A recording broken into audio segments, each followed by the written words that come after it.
Good morning, everybody. Monday morning drive-in. Hope everybody had a good weekend. Hope everybody went to church on Sunday.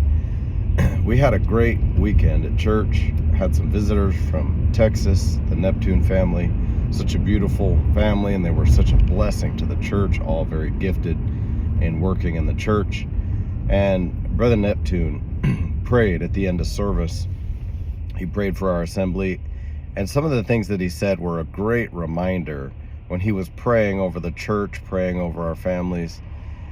It was a great reminder to not ever stop praying for your family and for those people who have come and gone, or come and left the church, people that have been in the church and for one reason or another have left the church.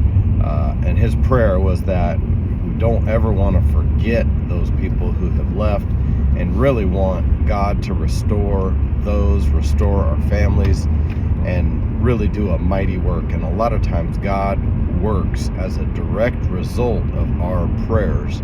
So that was a reminder and an encouragement to us to never, ever, ever stop praying for your loved ones, for your families, for the different folks that you know. I woke up this morning along those lines with that thought in my mind. I woke up with this phrase, God is mighty to save.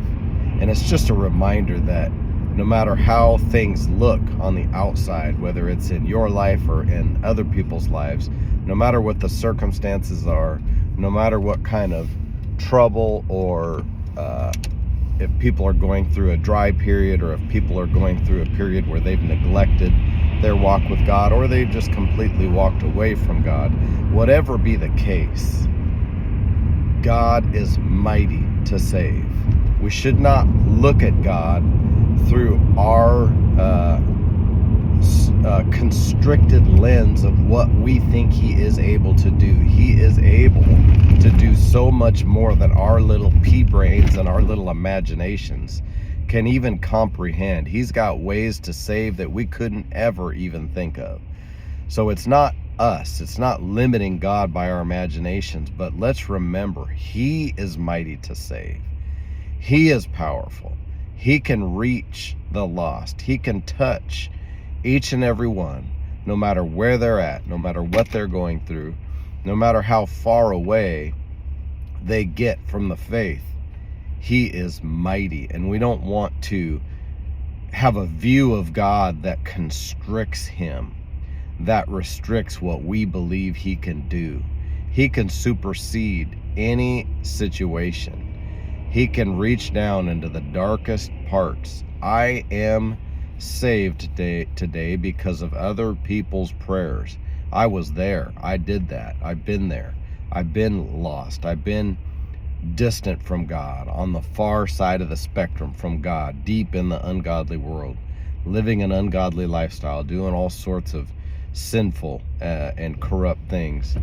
But God was mighty to save, and he reached in to my life through the people that love me, and he brought me out, like the psalmist said, out of a horrible pit.